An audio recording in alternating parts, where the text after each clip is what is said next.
I did that, and then I tried to distract all of my children. So yeah. One's asleep, one's coming home from Little League because that's now where we live. Oh, wow. And then Crazy. At least 2 are in the backyard. So that's 4. That's total. Yeah, if there's more, you got me beat. Oh no! And yeah, either stop at 2 or go to 4. Is that how it works? Don't do 3. 3 is the most stressful amount of kids. Sounds worse right. than 4. 3 is worse than 4. Middle child syndrome. Discussing it with other families of 4, no one's really sure why, because in 4 you have 2 middle kids. Like Right. But at least they can be middle together. Yeah. Well, for whatever reason, 4 works way easier. Right now, like my oldest takes care of my youngest during the day, so we can both work. Mm-hmm. And the other 2 are old enough that they're almost self-sufficient, but not quite. So yeah. Almost self-sufficient. Yeah, like they still have to ask, like, can I eat this? So like that's but they can dress themselves, put their shoes on, stuff like that. Yes, if forced, they will dress themselves. Otherwise, they'll spend the entire day in their pajamas. Yeah. I mean, shit, same. That's a lot of us right now, right? Yeah. Okay, let's do this. Open the show. Welcome to the Off the Road Again podcast. My name is Chris. My name is Ross. And I'm John. And this is our podcast about anything and everything off-road. Tonight, we're going to detour a little bit into the realm of off-road cooking. Is that the best way to describe it? That's pretty good, yep. As always, we're continually social distancing. We did it before it was cool, or before it was mandated. Social distancing hipsters. Yeah. Great. Fantastic. Ross is in Connecticut. I'm in Kansas City. And John is in Pennsylvania? The woods of Pennsylvania, right? Ish the woods, yeah. This is probably the closest 3 people on this show have been, actually. Yeah, a lot of our guests have been West Coast based. So, like for them, it's like, hey, the show starts at 6. And they're like, wait, I'm still doing stuff. Yeah, or Joel. Our first guest was in Australia. Yeah, he was a day ahead in the afternoon. So he was in the future. I don't know how that works. The only way Australia is in the future is on that front. Yeah. I don't know. Anyway, I was going to ramble off a completely other topic. So tonight's automotive news is that the Bronco is actually not going to debut on OJ's birthday. Excellent call. We thought it was a really good call to do it on his birthday, and then we thought more about it. And then it was a great press awareness thing because everybody talked about it. It was everywhere, and now it's not. So there's even more people who weren't talking about the Bronco and didn't give 2 shits about it are now just talking about it because of the OJ thing. They talked about it on my local sports radio station. Like what? Yeah, like a show I listened to have them tell me why we just need to sign Mahomes to millions and millions of dollars and not really care about Chris Jones. Like very specific sports talk normally. And the last segment he throws in like random. True. Yeah, I mean, he should be 80% of the value of the team, but whatever. They threw in the random fact that Ford's going to debut the Bronco on OJ's birthday, and even the sports radio guys were like, "What the hell?" It's a bold move from a PR standpoint. It's a very, very bold move. So I think a good call just shelving that one. Yeah, I personally think Ford just messes with us. Like they know, they have to know. They're smart enough to understand. Hey, we'll do this. People will talk about it, and then we'll schedule the date. We're going to plan on it anyway. But they don't ever want to let that leak out. And they're actually good enough. They're tight enough in their company communication that it never leaks out that was the plan all along. Right. What is it? You know, that old phrase, anytime people are talking about you is good, like any PR is good PR. Mm-hmm. Yeah. But that said, did you guys see the picture of the Bronco that was floating around? The quote unquote drone shot that looks way too staged. The only thing that makes me think it's not like an actual just random dude with the drone is the ZR2 in the background. But like the specific product placement for the competitor. Yeah, like it's just blurry enough. Well, then you had the C8 or the Z06 mules out with the GT3 RS, the whatever McLaren, Everybody's been very specific with their spy photos lately. Right. The truck looks good though. I think the Bronco Sport looks better than we gave it credit for. I don't know. I mean, for what it is, it's a Jeep Renegade Fighter. John, definitely don't go buy a Bronco Sport for that thing we were talking about earlier. Okay. That's a hard pass on that. We'll circle back. We'll circle back to that one. We'll definitely come back to that topic, but this is definitely not on the list. You said 5,000 pounds, right? It's dry weight 3,500. So you with need 5. tanks, yeah, at least 5. Yeah. So like 5. Okay, that's just gonna guide a little bit how I go. All right, cool. Anyway, I like the Bronco Sport, and I'm not ashamed to say it. It looks like it's on Steely's, which is kind of cool. But anyways, it's enough Bronco. We've talked about this endlessly. I'm over it. It'll be here eventually, and it'll be fantastic. Mm-hmm. You have no personal news this week. You didn't update the document, so we have no idea what you've done or. No, I think I need to put a battery in the Miata. Other than that, I have effectively nothing to report. AC recharge? Definitely need to do an AC recharge. So I spend a lot of time in new cars or like very close to new cars, and it made me realize how bad my air conditioning is. And it's probably a factor of the Miata being the Miata, and it's an 8-year-old car now, but the AC it's like just cold enough to prevent you from sweating when it's on full blast. So it's preventing you from sweating profusely. Yeah, it's been hot as hell here. It was like 92 today, and it's high humidity. It's like the middle of August, and it's just the end of June. It's been brutal. You know what's worse than bad AC? No AC. No AC. I just drove that Delica van all the way down in Knoxville like 2 days ago with 0 AC. Oh my God. Man. Yeah.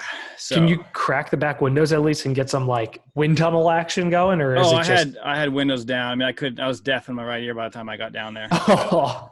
I was on 81 with windows just wide open, just all out. Jesus. For whatever that is, 10 hours. You said right ear because you have to sit on the right side of the Yeah. ear. You got that. Yes, sir. That was not a Freudian slip. You got that one. So how's the inside ear getting? Oh wait, other side of it. Okay, so the no AC, is that a factor of it just being shot, or is it it just rare and hard to get? No, I just need to get charged. I honestly didn't remember it because I bought it in the winter and I haven't been running it really at all. And I just forgot before I hit the road, and I was like, oh, that's right. Not working. Oh, this is going to be terrible. I did that a couple summers ago in the 94 Land Cruiser, and I got laid off and was having to like go to job interviews in this hanging the suit in the back and be like, yes, I'd like to come work in your marketing department. Ignore my sweat. I was scheduling myself to get there like 30 minutes early. Because it was an office building, I would just go like hide in an air conditioned bathroom to like not be horrible. But obviously I'm not a solicitor. Yeah, obviously. Yeah. So I had some experience like that when we were first starting Breeo. We were stopping at dealers, and we were living in a camper, which didn't have AC at the time. We had because we were all off grid, so we were running everything on solar. And so I had a similar thing where we'd like stop beforehand and try to either like, sometimes I'd go to like you can like shower at Flying J's. Yeah. Like, you know that? Yep. Do stuff like that and just try to clean up, because I'd want to present this really professional appearance to these new dealers, but I was living in a camper. So it was just kind of like this constant dance, but I've been there. Even if you have like a 50-gallon water reservoir and like one of those little overhead things that goes on the tailgate, that wouldn't do it. No. It is funny how like we forget sometimes like in our houses that there are so many other paths to get through life that are still totally reasonable, but yet you problem solve differently. Like when you're like, man, I gotta get a shower done. Like that's not always the issue. True. Yeah, we had a shower in the camper, but the freshwater tank was only 12 gallons. And so it randomly happened where, we couldn't use it and just had to make do. So gallons goes shout out pretty to quick. Flying J. Yeah, it definitely does. Although handy trick, if you have a shutoff at the head, the shower head, you can install these little shutoffs so that you get your water temp perfectly, right? You get a little bit of rinse, and then you can just pop that thing off while you lather up, and you can serving a lot of. You can do a whole shower in a couple of gallons. That's talking from experience. Yeah. Absolutely. That wouldn't have occurred to me. See, now I need to know. I got to get a shut off for the camper. So I think I think you're actually one of our more interesting guests because I'm wanting to build a camper trailer.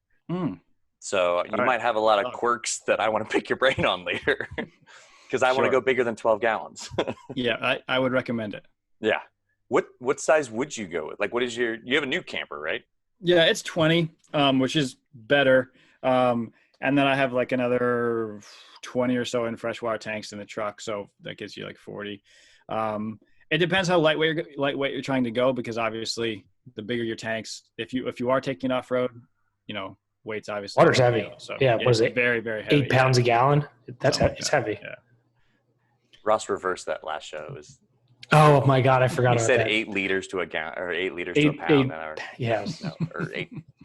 8 gallons to a pound. Yeah, it was weird. What year was the Delica? 92. 92. See, we're on a Mitsubishi theme, and we haven't meant to do it, but you're like our third guest in a row that's had Mitsubishi experience. Well, Glucker was here last week. And Where else Glucker. Or maybe we just talked about him before with Emmy and those guys.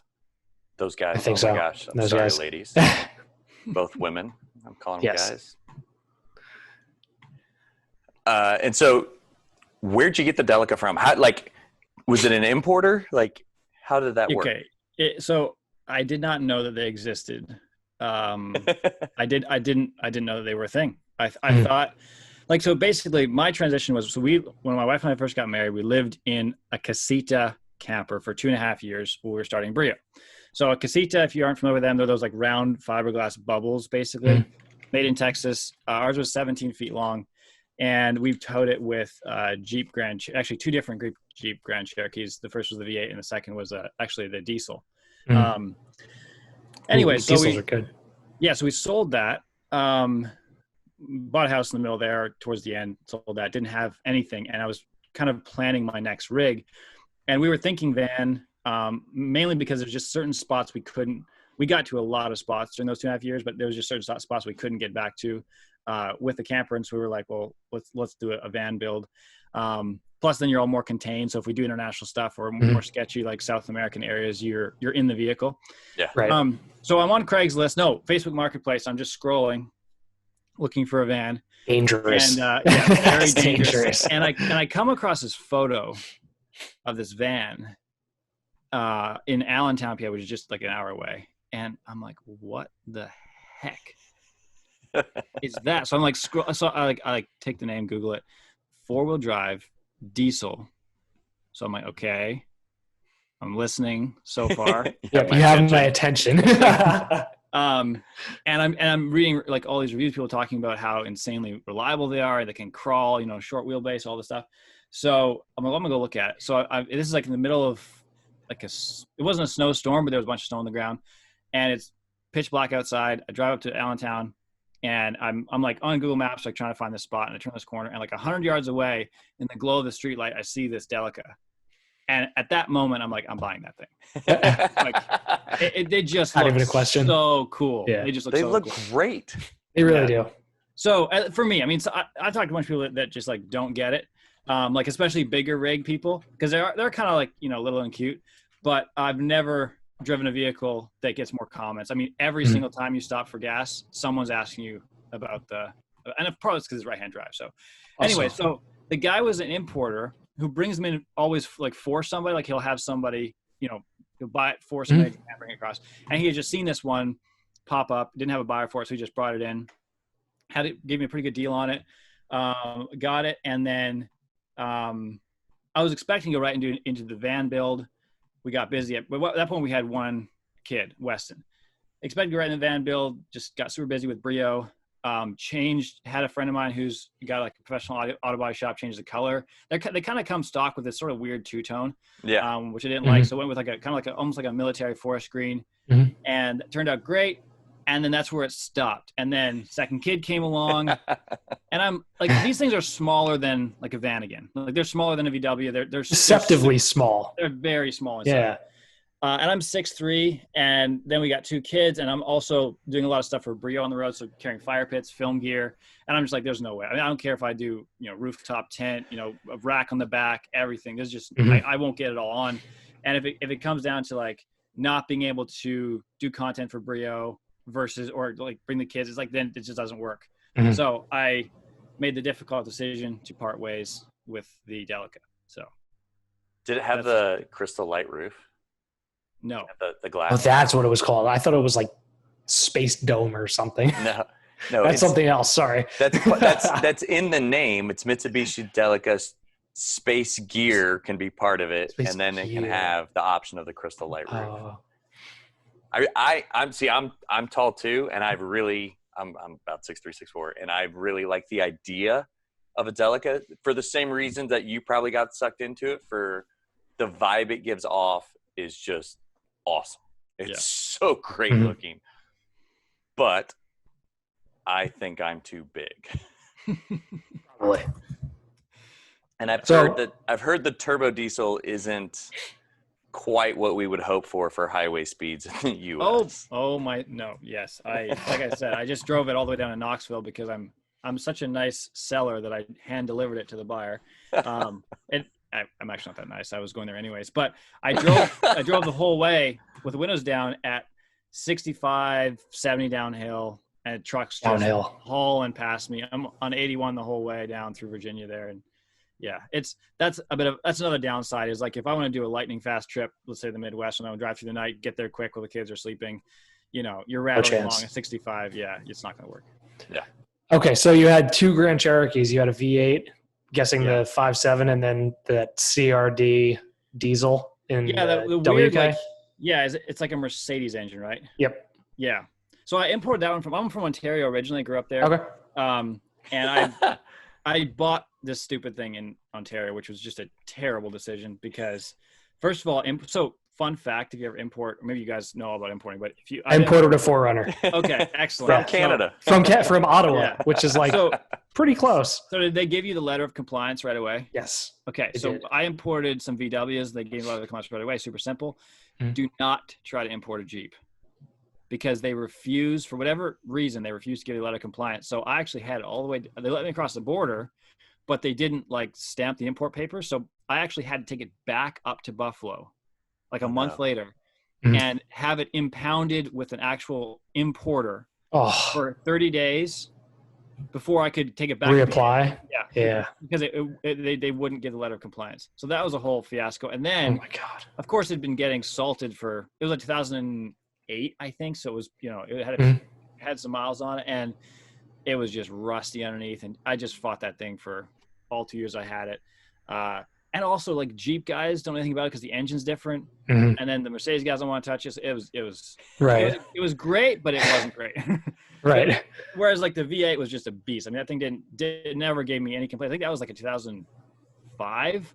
Okay, so the 5.7, like early Hemis. And it was. I mean, the trailer's super light, and that thing it never complained. I mean, I beat the living crap out of that thing all across the West for years, and it just. Until I ran out of oil, then it didn't like that. Okay. Yeah. No. I was about to ask, like, were there any reliability issues? But yes, running out of oil would. That whole that'll do it. You hear that piston firing, and it's. That's weird that they didn't give you the compliance letter. Like, I sent the letter to Toyota has like a compliance officer. Yeah. And they gave me the letter, I don't know, 48 hours later. Yeah, that's exactly how VW just like was. Signed and addressed to my name. Yep, that's most manufacturers from my research. There's just a few that don't like it. Just Jeep is a little different. Noted. Yeah, it's a Jeep's Jeep thing you wouldn't understand. They're just salty that they have to ship it over the border only to have it come back. Yeah. I think they want you to buy your Jeep in the country of its origin. Or something. Yeah. Ooh, maybe. Okay, so have you had any other interesting 4x4s? No, that's it. I drove, like, growing up, Dad was always driving like old, like early 90s Jettas and Golfs. So that's what I drove, like, my first cars. And we'd always go back in fishing and hunting in Canada, and I blew 2 separate oil pans on 2 Oh separate my occasions. God. driving these little VWs. So then I bought an Outback, one of the old like lower style to tow this camper. At that point in my life, I was like 20, right? So I thought that towing capacity, you know how like most things in life, there's like a stated maximum minimum, and usually they're like super conservative. Like you can double that and be fine. Just so you guys know, towing capacity is not one. No. They're very specific on that one. Yeah. So we're coming down the mountains out of the first, if you're ever driving west through Wyoming, there's a first range of mountains. We're coming down the other side into, I think it was Laramie, either Laramie or Cheyenne. And it just, the camper just pushing all the way down through. And I got to the bottom. I could only get in first, and it would get just enough. I could like kind of crawl. It just torched the transmission. I think is what happened. Oh, God. I bought the Jeep that 2 hours later from a dealer in Laramie and never looked back. Well, yeah, no, that towing capacity, most people like think it's just, based on weight and like size of vehicle, but it's usually brakes and transmission, Yeah. It's very much the European model you were doing there. Got a car for a camper. It's fine. Exactly. They use Kias. Why would it matter? Shit, they use Corollas to tow things. Yeah, it's impressive. And the hitch balls are like these little tiny little. Yeah. Like, have you ever seen those? Yeah, exactly. Yeah. Ross has one on his Miata. Oh God, no, I don't. But I'm gonna try to drop a picture into the chat of the hitch receiver ball that comes with the Volvo hitch. Just so John doesn't think you're a complete psycho, he's using it to carry like beach chairs to the beach. Okay. The Miata hitch is for like it's not for any actual towing.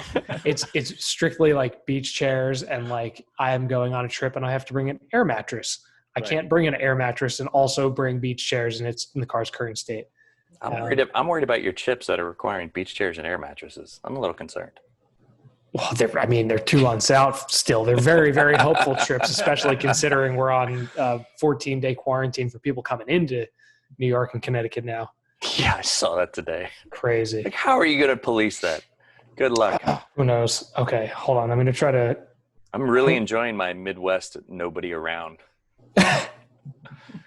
All of a sudden, flyover country became very appealing. Just keep flying over. Yeah, don't stop. Yeah. Okay. Wait, you into the Zoom chat with it? I'm having minor technical difficulties, so stand by. Let's continue the conversation as my computer does the pinwheel of death here. John, you said you got a new camper. Yes. How big is the new one? And by the way, I looked up the casitas, and those are awesome. They are. I think they're great. They don't really get much bigger than 17. So we looked at going back to a casita, but we just need a little bit more room. So it's a 21-footer. Okay. When I'm done with it, the vibes will be good. The vibes aren't as good yet.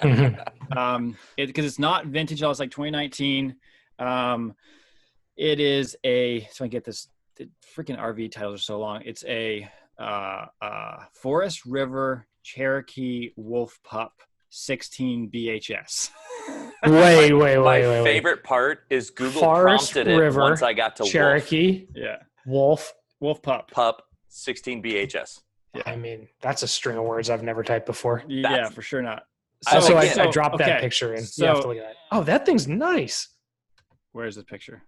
Oh, it's in the. It should be in a little chat. Download. Save. Oh, making me download things. Oh, this is probably a virus for sure, right? Definitely. No. Yeah, well, if it's a virus, it came from Apple. So. It's Ross's version of the virus. Yeah. Loading. Oh my word. Yep. I'm not going to say what that looks like. It's something. Is that made of steel? It's not like some sort of, I don't even know. Material. It's about as phallus looking as it can get without actually being one. It's silicone based. It's weird. If you push a button on the bottom, it vibrates. Just make sure you change the batteries. Technical glitch, yeah. So I don't know if we can actually share that in the show notes on Hooniverse. That might be too much. But this trailer looks really Jeff nice. will be okay with that. Yeah, it'll be up to Jonathan to okay that one or not, since we're tying his company name to the show. It's a perfectly fine image. I don't know. Okay. Okay. Fair. Just a ball for Miata. It is. No, it's for Volvo. A European it's hitch. For Volvo.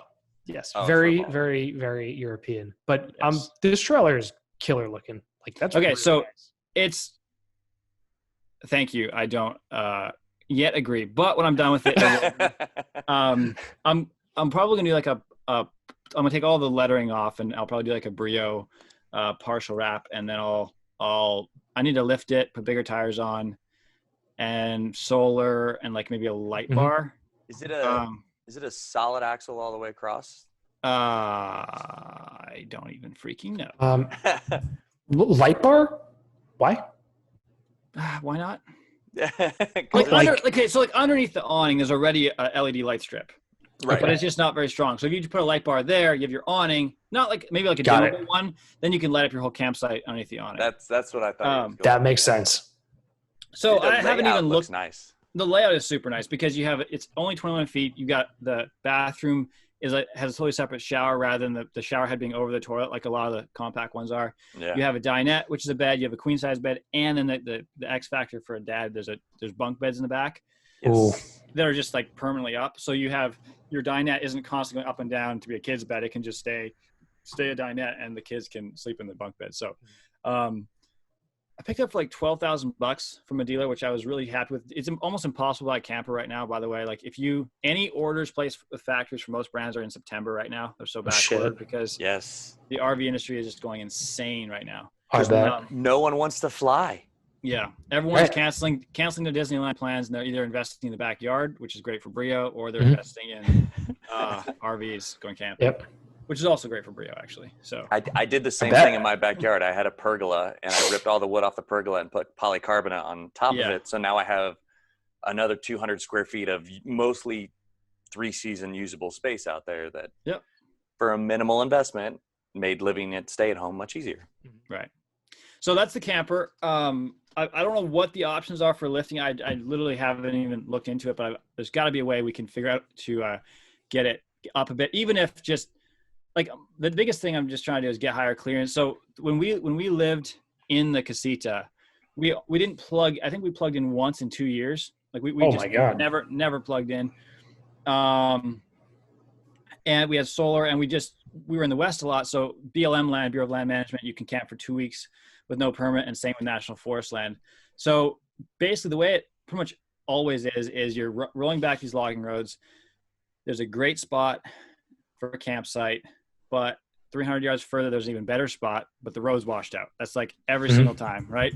And so we would always just mob it through, and that's kind of why both the Jeeps and the camper by the end were pretty thrashed, because I didn't do anything custom to either of them. I just ran them through stock and figured out ways to Dude, get where I Hope for the go. best. You're very much in line with our thinking about like whatever you have, just go do it and just beat the shit out of it and then enjoy it. Like Exactly. Yeah. There's this one spot in Wyoming on BLM land that there's a dry creek bed that it's not even, there's like a kind of like a 2-track, and then there's a faint 4-wheeler trail that goes off to the side. And that's what it kind of circles back. And we found this really cool, like camping spot behind this rock formation, but there's like a creek bed that every spring gets washed out. And, so every time I take the casita through there, it would completely bottom out the hitch in the sand. So just like, if you can picture like kind of like a V shape, right? So it's just like the hitch is buried, and there's the axle from the camper on one side and the Jeep on the other side, and you're digging. So what I'm trying to do is with this next rig, figure out a way where that happens less. So basically just clearance is the biggest thing. And then just being able to tow it. So I think that the Wolf Pup is 3,500 pounds dry. So like the F-150 we have at Breeo, it's just a V6. You don't even notice the campers behind it. And that's kind of our corporate truck. It's just nice, looks good. We'll wrap it. But I want to have a personal rig that I can like be a little more aggressive with.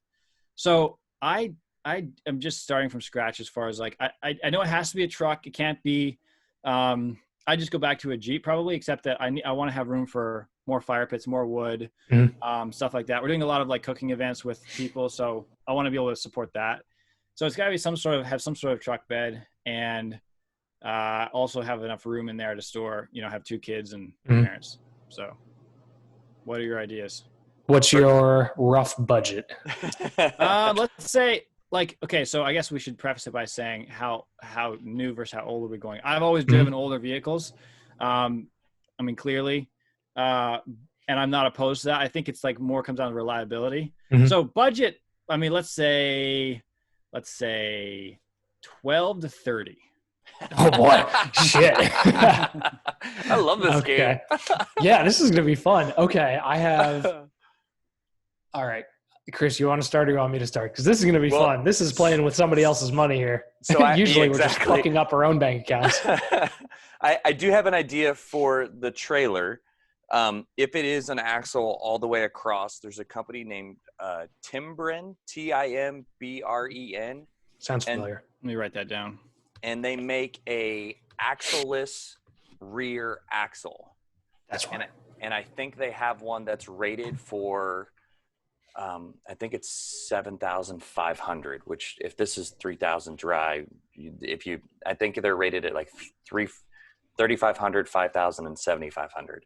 Individually or per set? Per set. Okay. Per set. Wow, this is pretty cool. Yeah, and they're basically, they would bolt to the trailer's frame, so you'd be able to pull off, and that creates so the reason I looked at it is I recently got a 2008 Sequoia, and I want to build the camper trailer, and so these were the axles that I eventually want to hopefully convince my wife that we can buy, because then I can put the same lug pattern on the trailer as I have on the truck. I can have those extra spares back there. It like looking at pictures though, it works so well because you're completely eliminating the lowest point. Right. So exactly. It raises your ground clearance quite a bit just because there's no axle there. Yeah, that's good. No, that's a great idea. I think they also have enough. I don't know if it's like a lift or what to it, but like if there's a spring rating you can get on it that can maybe have it sit a little higher even. That was my first thought was about how to get the trailer a little higher. Right. That's a great, because then basically, obviously the right underneath is where you're typically hitting rocks. And if that just didn't even have an axle, right. That would be sweet. It makes your breakover point for the trailer better. Breakover? Is that right? Yeah. Sure. We'll go with that.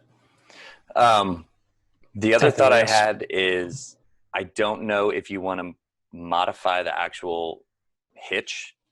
They have some more articulating, like they're not. It's not like the ball and the cap over it. It's these weird things that'll actually go. I've seen those, but I don't. I know you guys do metal work, but I don't know if you want to do that much metal work.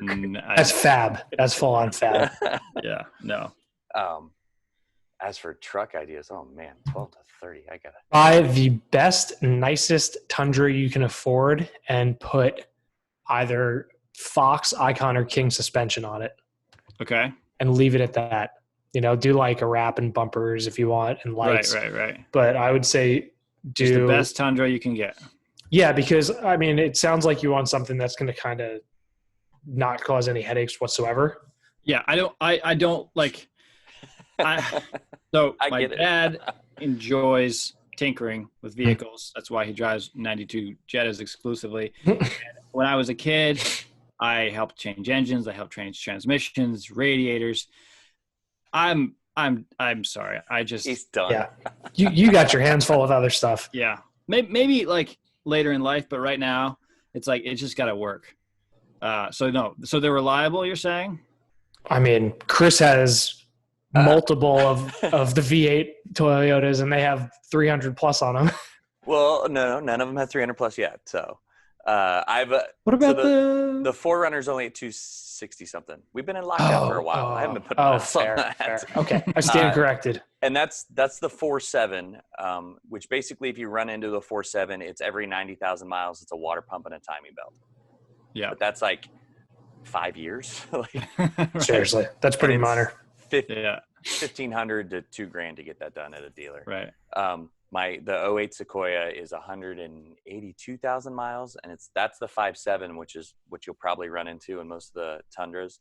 Mm-hmm. It's the horsepower rating and the torque rating are good. It's like 380 horsepower, but like it's not fast. Right. but I never feel like I'm wanting for power. Right. And the tow rating on the Sequoia is like 10,000 pounds. So like, Yeah, plenty. the trailer's never going to be an issue. Now, the suggestion I would make with the kids is to try to get a Crew Max. Okay. And this is where you'll have to play the balance of kids versus how much bed space you want. Yeah, you go down to a 5.5. The Crew Max doesn't give you the full bed, but it is the most rear seat room other than the Ram Mega Cab. The Mega Cab, yeah, those things are awesome. But I think it's like 40 inches of It's wild. Wow. rear Like seat legroom. your kids won't be able to kick your back seat if they tried. And as a bigger guy moving car seats around, you can actually get in there and like hunch over and be able to move easily back and forth. I'd sacrifice bed space for that because like the fire pits and stuff, they're not huge. I just need to have a bed is my point. I just can't have like an upholstered interior. I'm throwing wood in there and fire pits like greasy and so no, that's fine. So Crew Max Tundra. Okay. That's where Tundra is one option. It's a really good option. I would park my money right there. I'd get a Crew Max Tundra with the 5.7. You might even be able to find like an early TRD Pro, like one of the first year trucks, like right around 30. Yeah. And then I don't know, do suspension, wheels, tires, call it. That's it. Truck won't die. We did seem to lose Chris though. We has frozen. He does appear to be frozen. So what suspension should I? Like he was in like a lab coat and he had like a little pen flashlight and he was going around like with a notepad. I was like totally freaked out by the whole thing because aside from other things, extremely hungover, but yeah, it's normal car buying stuff. You know, if it's got good records and it's clean and the frame's straight and it's not doing anything funny, then it's probably okay. Just change all the fluids when you buy it. Right. Yeah. Sweet. So, yeah, well, I will start shopping for a Tundra. Is it seems like you guys are kind of coalescing around that as the best choice? Well, it's tough, you know, because everything works differently for different people. Like my brother has a Ram Rebel and he loves it, but you know, it might not work for you because he has the ability to just go to the dealer if and when something gets fucked up, which is not infrequent. Right. And he's got, you know, a CPO warranty, but I don't know. I grew up around like American vehicles and had a lot of experience with like General Motors vehicles and Jeeps. And I mean, my last 3 vehicles have all been Japanese and they have been the least headache inducing vehicles that I've ever owned, you know? And like, you know, my 4Runners gave me less headaches in the years that I had them than other cars have given, like American cars gave me in the span of a month. So I don't have kids. I can't speak on behalf of that frame of mind. And I also don't run my own business, but if it were me, I would kind of just point towards something where it can be completely headache free and just completely just hands off, drive the crap out of it. Yeah. Like know there's good support. Know that if you're deep in the woods across the country or, you know, on the highway, chances are if something goes wrong, you can find a Toyota dealership and find a part. Right. And you know, that engine. That was one of the biggest issues with the Delica is even simple parts, man. It's really, really tough to find. Oh, sure. That's why I was asking about the AC before. Right. Yeah. So I got the guy that bought it, checking out the AC to see if there's anything actually wrong with it. Mm-hmm. If there is, I'll just reimburse him for it. But I think it just needs to be charged. But most, like I had a caliper that went bad, and it was a bear finding a part. Oh, I bet.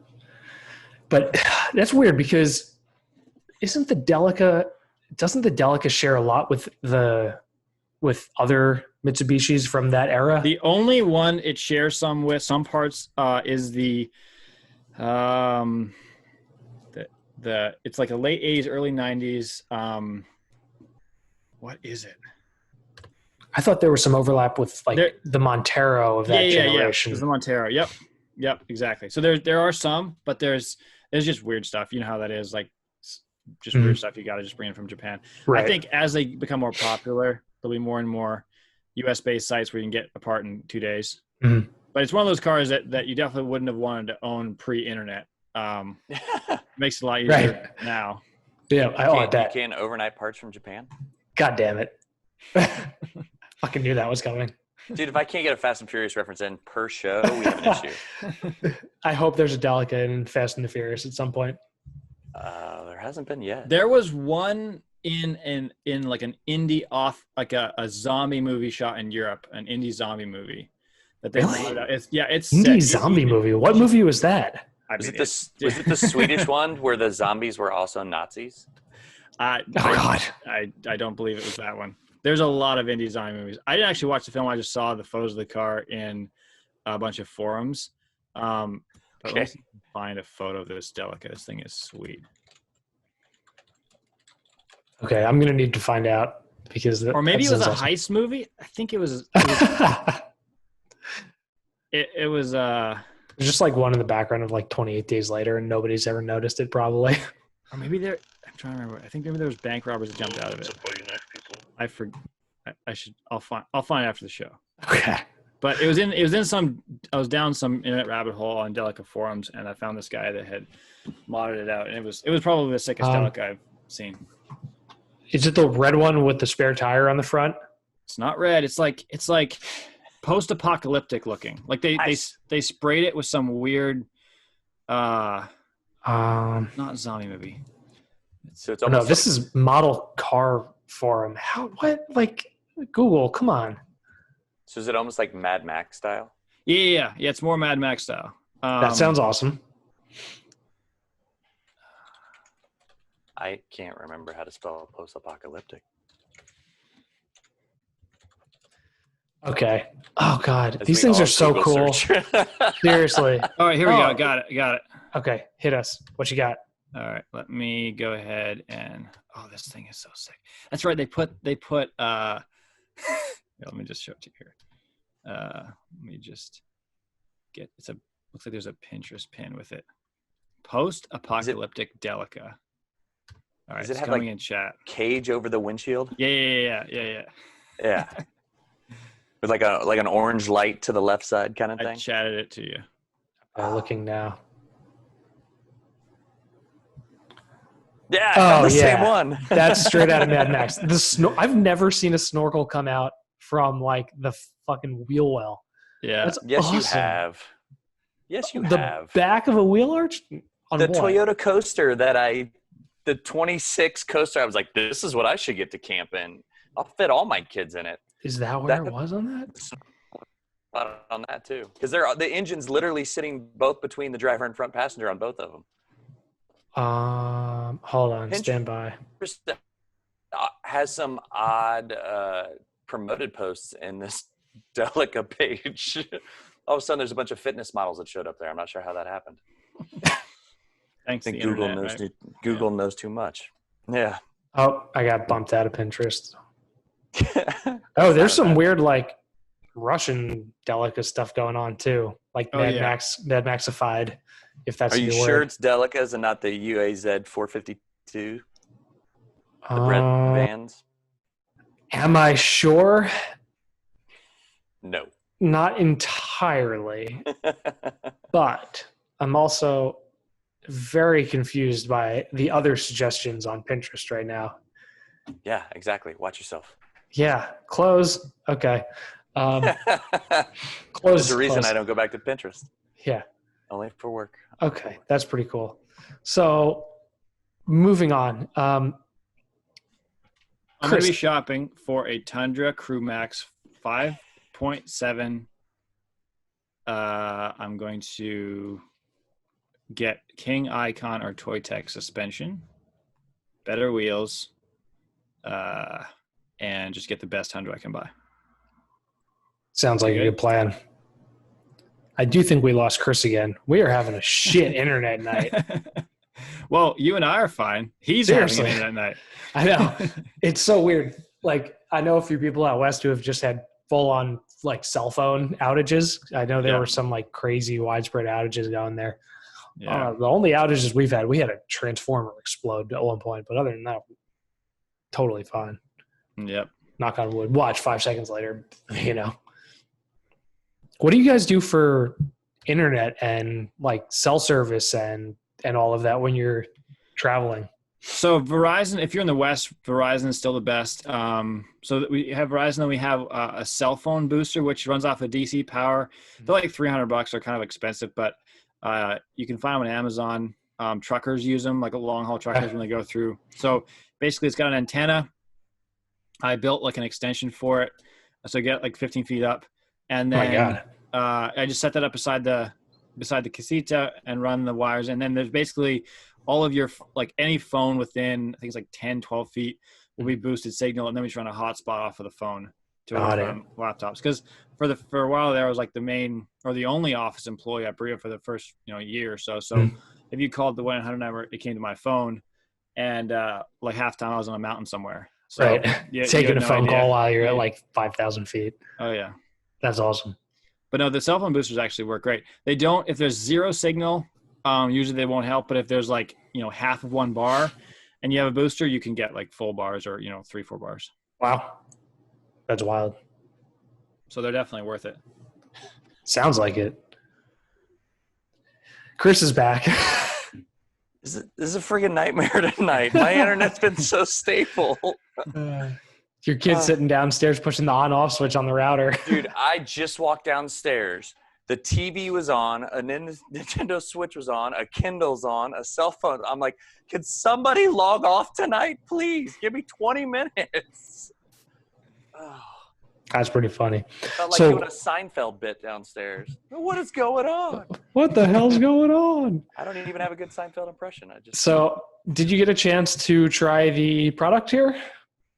I have not, and I did apologize in the show notes because Little League started and my life has been ruined. So, it's all good. When I was talking to before, I was like, "Yeah, absolutely, you can get away for a weekend," and they were like, "No, we're opening the state. You're playing Little League forever now." Surprise! So we do have a family trip. We're gonna run out to Colorado, gas stations only, and then stay with the people that we're gonna stay with, and then run right back. And so they have a ranch west of Vail, and they have some enough land that I can take the boys in a tent, and I'm planning to use it up there. Nice. There you go. So this is like a great first experience, but yeah, we'll ruin it with the Rocky Mountains because where else am I going to be able to duplicate that around here? Like seriously. But I am impressed at like how well it's packed. Like it's super handy, just a quick bag and grab it and go kind of thing. Like yeah, that's kind of how we designed it. We wanted something. You have the Outpost, right? Yes. Yeah. So that's a product that we designed because we wanted something that was both camping friendly and also would fit into your backyard fire pit, so that the locking system works great on your fire pit, and then you have the anchor point that goes on the ground so you can take it camping as well. That's the fire pits, I think, have me more intrigued just because of the ability to, how many stakes can you have going at once on those things? It looks like there's like 3 cows on top of all the fire pits. Yeah, we pack them pretty good because you have like the sear plate on the outside, which is basically like almost like a griddle surface or a skillet surface that's stainless steel all the way around the outside. That gets really hot. And then you have your grill on top. So like the 24-inch X series, I mean, you could probably fit, I mean, like if you're doing especially like a New York strip, you can easily get, 20 steaks on there. Oh my God.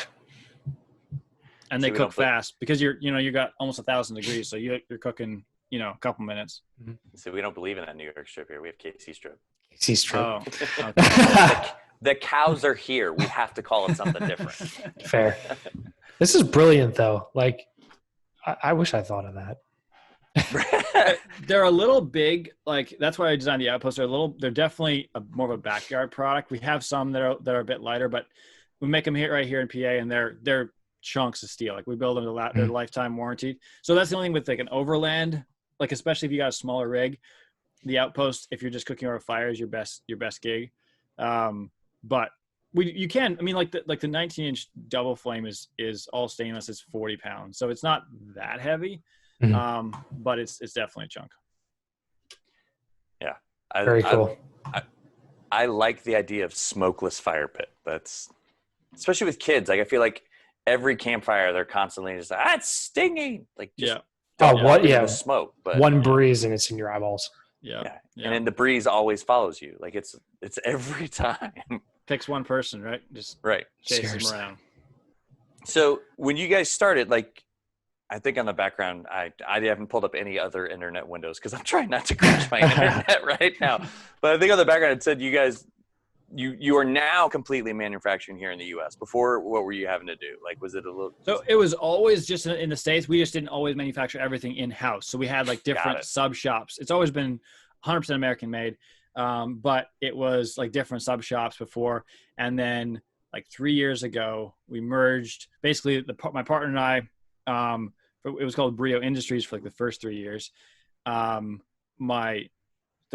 main sub shop, the owner of that company, that was called Pen Eagle Fabrication. His name's Amos. Him and I bought out my previous partner, merged all the companies together, called it Breeo.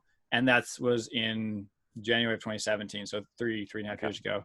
And that's really when we really started to accelerate, because now we can design products in-house, build products in-house, ship everything's just in one building. So it allows us to be a lot more picky on quality.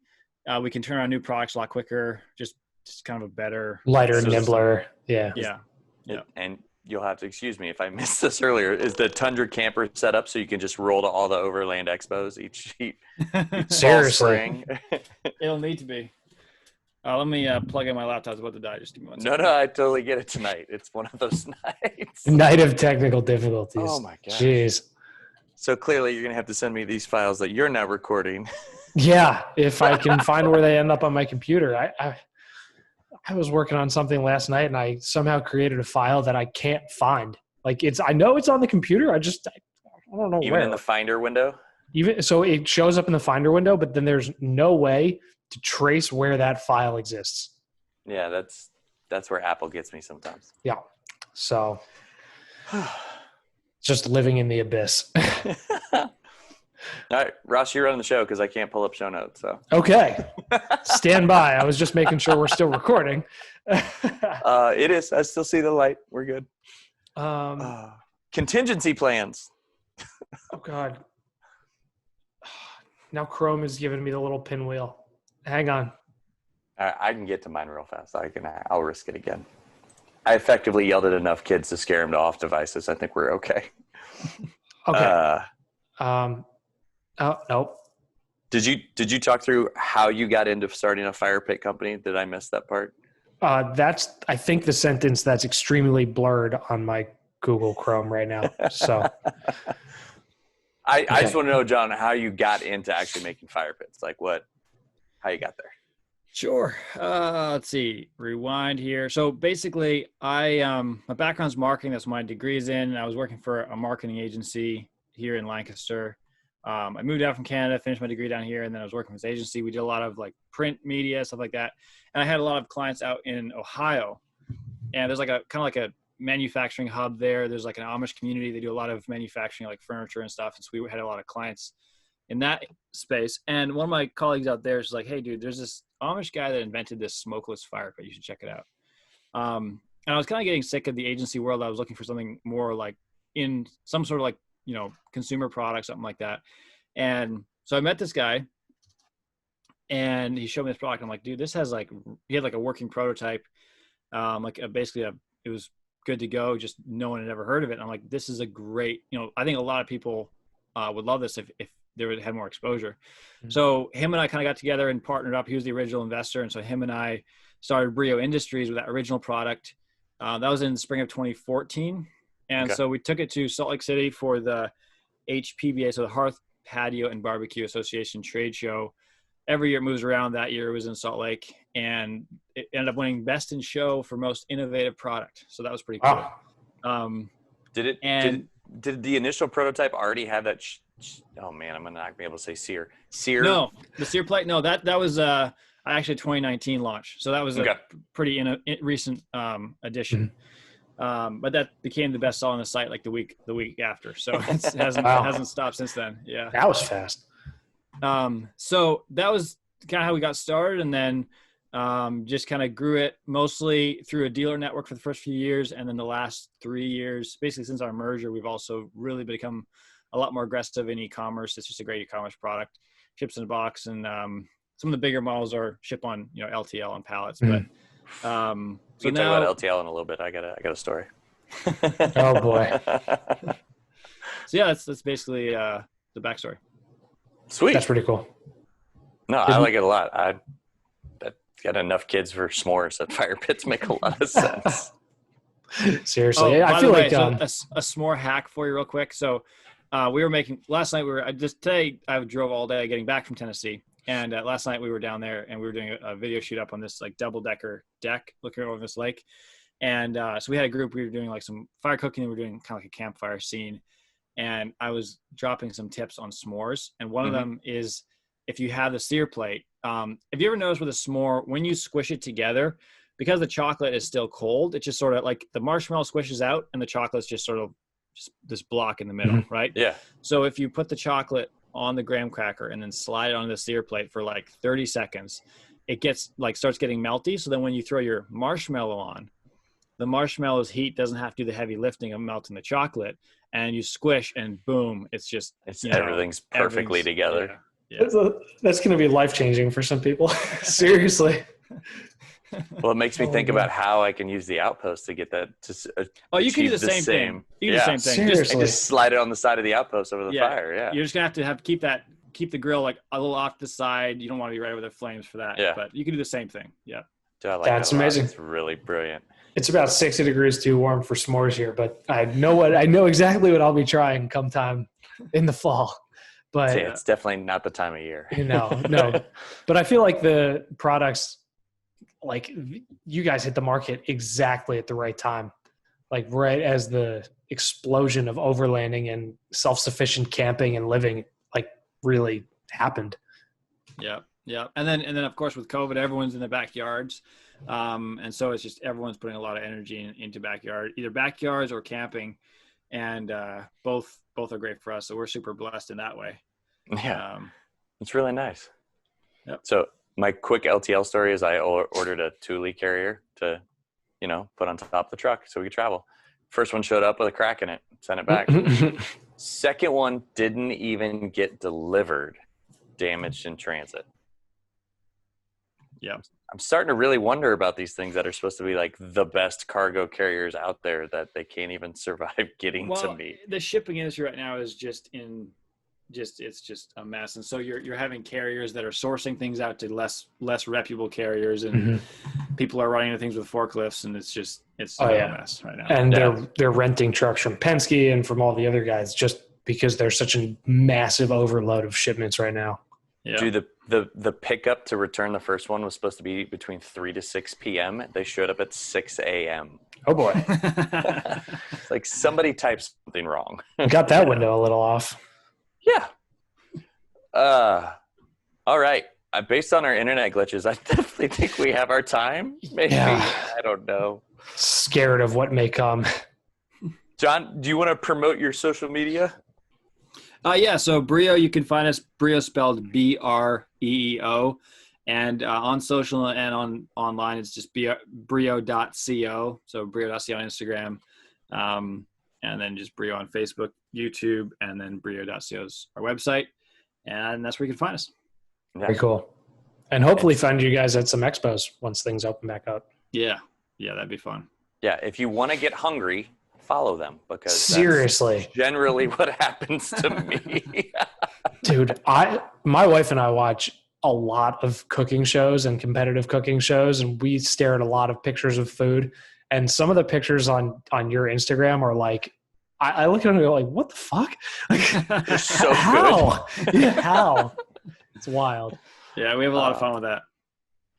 I bet. You can still follow what Ross and I write on the Hooniverse on Twitter, the Real Hooniverse on Instagram, or you can, just go to the website. Ross actually wrote things. I did.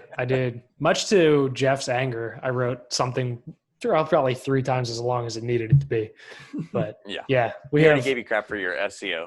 Yeah, he did. Lack of SEO. Utter and total lack of SEO. You know that keyword density is no longer as big of a deal as it was in the late 90s, right? Yeah, it's exactly it. Yeah. But LCHE doesn't do anything for Land Cruiser Heritage Edition when somebody's trying to find it. It does not. It does take about 100 words out of a 3,800 word article, though. Whoa. Now, yeah. Yeah, In your defense, That's a deep dive right there. a little bit. yeah. In your defense, Land Cruiser Heritage Edition wasn't the title of every article you wrote on it, so we're probably okay. Also, in my as long as you got your defense, meta tags correct. yeah. Also, in Yes. my defense, those titles may have been changed by somebody who wasn't me. That's why we have editors. That's why they we get have paid more. editors. Yeah. That's why they get exactly. paid. That's why. Yeah. They get paid to unfuck my fuck ups. Yeah. So. We're just writers. We don't count. And on that, So if you want to terrible read matchup. what I write, it's at Overlanding Dad on Twitter and Instagram. Ross has the world's Christ. longest Instagram name. It's not like the one from Friends. And I'm getting ever closer to my media blackout, and I'm so excited. Yeah, John, Ross is going to take off the entire month of August, which makes my life as a podcast co-host with him delightful. You can pre-record. Yeah, That's but what we're we're gonna gonna have to slam it in at the same time. Little League was like, "Hey, you're gonna play 17 games a week for 3 kids. You got this, right?" Which next week we've and to be honest, we've been off. We haven't had a Wednesday game in a long time, and of course, next week we were like the guest was like, "Oh yeah, I can do Wednesday," and I was like, "I have games Wednesday. I can't do Wednesday now." So, when your kids get older, you'll completely understand it's constant flexibility. I had no idea that Little League was such a grind. That's wow. Well, normally we're supposed to practice in April, play in May and June. Well, everything kind of got moved, so we started to practice beginning of June. We only got 5 practices in, and they were like, "Sweet, 2 games a week, let's go." And between 3 boys, it's yeah, It's a lot. Saturday there's a 10 a.m., there's a noon, and a 4:15. And I was like, we couldn't slow that 4:15 down a little bit, like at least chunk it all off at once. But it's the way the schedule works. We know you'll be consuming some beverages Saturday night. Yeah, like water. Just Also rehydrate. Also that. Seriously. Okay. All right. Well, That's thank our you for show. joining us. Thank you, John. Yes, sir. Thanks for having me, guys. Appreciate it. And I'm going to stop recording.